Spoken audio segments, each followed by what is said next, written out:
어제 한동훈 장관이 본인 탄핵건에 대해서 말로만 겁박하냐, 탄핵하려면 해라라고 했던 얘기를 전해드렸는데 오늘도 한동훈 장관이 다시 한번 목소리를 높였습니다. 이번에는 좀 더 구체적입니다.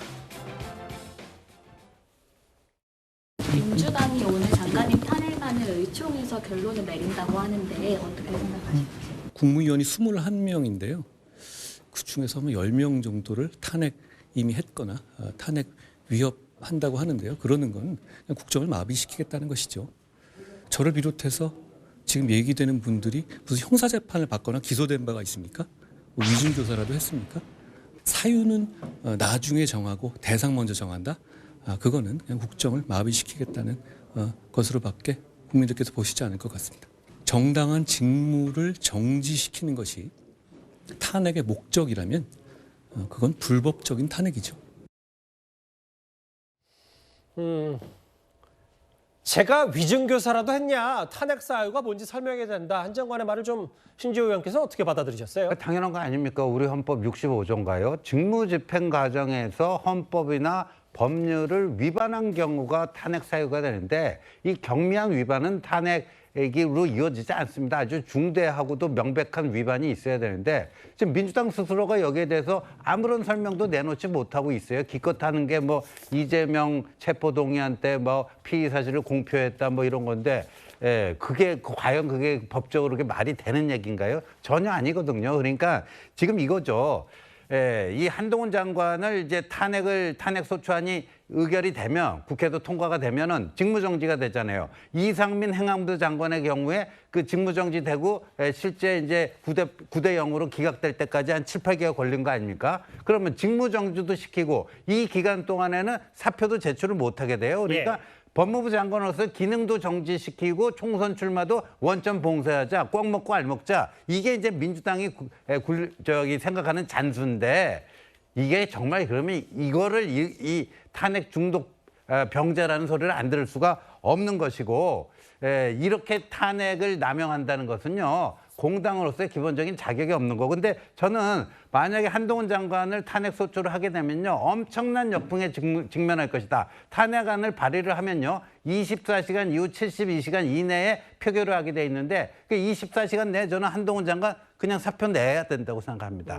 사표를 내고 이런 민주당이 그 부당하고도 불법적인 탄핵에 내가 이렇게 묶여 있을 수는 없고요. 너무나 그 민주당의 속셈이 들어갔기 때문에 난 사표를 내고 국민의 심판을 받으러 가겠다. 하고 내년 4월에 총선판으로 뛰어들 수밖에 없는 그럼 이건 한동훈 장관이 원해서가 아니라 민주당이 그쪽으로 몰이를 한 거예요. 그런데 아마도 그렇게 되면은 내년 총선은 제가 보건대는 일 좀 하려고 하는 일꾼 세력과 그거에 대해서 계속 발목 잡고 깽판 치는 깽판 세력의 이런 프레임이 새롭게 짜질 것이라고 봅니다.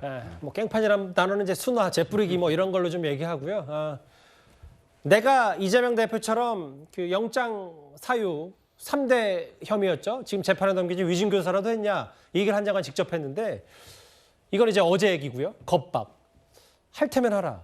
근데 실제로 지금 김기웅 부대변인님 이상민 장관에 대한 탄핵 소추안이 이제 국회를 통과했다가 이제 헌재에서 기각이 됐고 이종섭 전 장관 탄핵 추진 얘기를 했는데 일단 본인이 사퇴를 했어요. 이동관 방통위원장은 내일 본회 직전에 의원총회에서 결정 예정인데 이것도 아직 쉽지 않은데 그리고 이제 한동훈 장관 탄핵건에 대해서는 이재명 대표가 구속을 면한 이후부터 민주당이 계속 얘기했던 부분인데 아직 한 장관에 대해 탄핵을 할지 말지도 이제 가닥을 민주당이 못 잡은 것 같거든요. 네, 그렇습니다. 아직 그 카드를 쓸지 말지에 대해서 고민을 했고요. 일단 유보한 것으로 저는 알고 있습니다. 저는 이번 사안을 보면서 좀 아쉬움이 있는 게 모처럼 여야 간에 정책 대결이 좀 있었거든요. 그러니까 메가시티와 공매도 이어지는 것들에 대해서 여야가 뭔가 정책을 가지고 물론 비판도 있지만 그걸 가지고 좀 얘기를 해서 언론에서든지 아니면 국민들이 볼 때 뭔가 생산적인 국회, 여야 관계가 확립되고 있다고 생각을 했는데 저는 좀 아쉬운 게 야당이 여기에서 정쟁으로 갈 수밖에 없는 탄핵이라는 카드를 들고 나왔거든요. 저는 한동훈 장관이 얘기했을 때 저도 깜짝 놀란 게 21명 중에서 10명 정도를 탄핵을 이미 했거나 탄핵을 위협한다고 했는데 50% 정도까지 되는 큰 수치지 않습니까? 그러니까 윤석열 정부의 내각의 절반에 대해서 탄핵을 언급하고 운운했다. 이게 좀 말도 안 된다 이 말씀을 하시는 그렇습니다. 거예요? 예. 그리고 뭐 대통령이 시정연설에 갔을 때 민주당의 모 의원이 대통령한테 물러나라 그런 얘기를 뭐 했다고 하는데 실제 들렸는지는 모르지만 본인은 했다고 얘기를 하고 있고 또 무엇보다도 이 정부가 들어서고 나서 여러 집회든 아니면 국회 내에서도 예. 대통령에 대해서 탄핵을 언급하고 있지 않습니까? 이거는 저는 큰 틀에서 볼 때 선거 불복이라고 생각하고요. 저는 지금의 야당이 제가 볼 때는 아쉬운 게 5년 동안에 집권을 하지 않았습니까? 예. 그때 제가 볼 때 집권 여당인데도 그때 저는 집권 야당이라고 봤습니다. 왜 그러냐면 예. 미래를 위한 개혁이나 준비, 그다음에 젊은 세대를 위한 그런 게 아니라 현상 유지를 위한 그런 정책, 포퓰리즘, 이념적인 정책에 매몰이 됐고요. 지금은 집권을 하지 못하고 야당이 됐는데 야당인데도 불구하고 되게 국회를 다수 점하고 있는 의회 입법 권력을 통해서 대통령, 그다음에 여당을 견제하는 게 아니라 소위 말해서 무정부 상태까지 이르게 되는 지금 탄핵과 해임을 남발하고 있다. 이런 부분을 지적할 수밖에 없습니다. 김기현 부대변인께서는 결국은 이게 찬반은 있지만 국민의힘이 지금 어쨌든 정책 이슈를 선점하니까 그게 좀 예, 예. 다급하게서 민주당의 탄핵 카드를 남발하는 것 같다 이런 말씀을 좀 해주신 것 같아요. 그런데 한 장관 관련해서 좀 상징적인 장면이 하나 더 있습니다. 어제 예결위 전체 회의에 한동훈 장관과 민주당 양경숙 의원이 설전을 벌였는데 잠깐 모습 한번 보고 오겠습니다. 검찰이 설치는 나라, 아니 그냥 읽으시지 검찰이 말고요. 대통령을 그냥 등에 저한테 말씀할 기회를 업고 주시죠. 무소불위 권력을 휘두르는 나라가 어디에 또 있습니까? 쭉 읽으셨는데 거기에 동의하기 어렵다는 말씀 분명히 드리고요. 탄핵을 제가 얘기했습니까? 의원님 앞으로 어떻게 할지를 물었습니다. 아니고요. 장관은 의원의 질문에 답하는 겁니다. 아니, 하고 의원님. 싶은 말을 떠드는 의원님. 자리가 아니에요. 떠든다고요? 떠드는 거죠.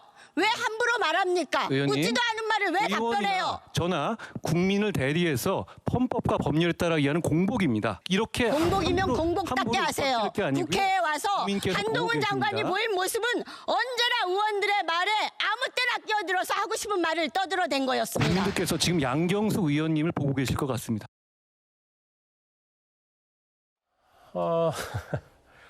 글쎄요, 뭐 느끼신 바가 다 각기 다를 수 있어도 저런 장면들을 민주당에서 계속 한동훈 저격수, 한동훈 장관을 어떻게든 이제 깎아내리기 위한 전략만 쓰다 보니까 체급도 키워주고 또 탄핵 카드도 매만지고 뭐 이런저런 정도의 평가 어떻게 좀 판단하세요?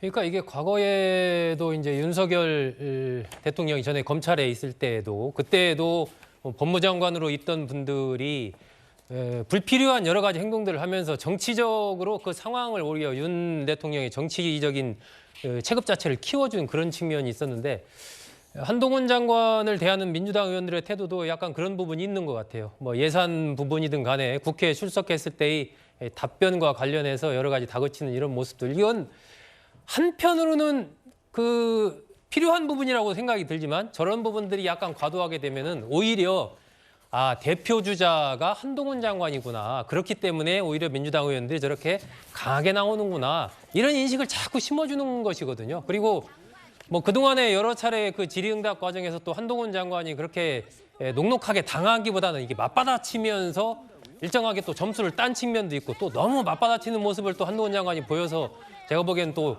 점수를 잃은 부분도 있고 뭐 그렇습니다. 그래서 전체적으로 결국 지금 이 탄핵이라든지 이런 얘기는 사실은 저는 민주당에서 이제부터는 사용해서는 좀 안 좋다 이렇게 생각합니다. 그래서 이 이동관 방통위원장 부분에 대한 탄핵, 이미 이제 한동훈 장관과 관련된 탄핵 흐름은 어느 정도 좀 물 건너간 거 아닌가 이렇게 좀 판단을 하고 이동관 방통위원장에 대한 부분도 저는 민주당이 지금 시점에서 탄핵을 추진하는 것이 과연 얼마나 득이 될 것인가에 별로 저는 득이 되지 않을 것이다 이렇게 생각합니다. 일단 그 명분 자체가 뭐 방통위 운영이라든지 KBS 사장 후보자 임명 과정에서의 위법성 뭐 이런 등등을 이야기를 하는데 임명된 지 얼마 되지도 않은 상황에서 알겠습니다. 예. 거기에 대한 탄핵을 민주당이 이야기한다라는 것은 국민 눈에 비치기에는 뭐 이동관 방통위원장이 뭘 했는지도 국민들 잘 몰라요. 그 상황에서 국민들 눈에 생각하는 것은 민주당이 거대한 이른바 거야의 의석을 가지고 지금 정치적인 공세를 하고 있구나 이렇게 생각하기가 십상이기 때문에 민주당은 그것보다는 오히려 이제 민생 문제라든지 정책 문제라든지 이런 쪽으로 프레임 자체를 과감하게 전환을 하면서 알겠습니다. 조금 더 과감한 행보를 하는 것이 더 낫지 않나 이렇게 좀 판단합니다. 아직 그 한 장관을 탄핵 소추할지 말지 민주당 결정이 안 된 것 같아요. 뭐 이동관 방통위원장은 내일 의원총회에서 결정을 한다니까 잘 지켜보겠습니다.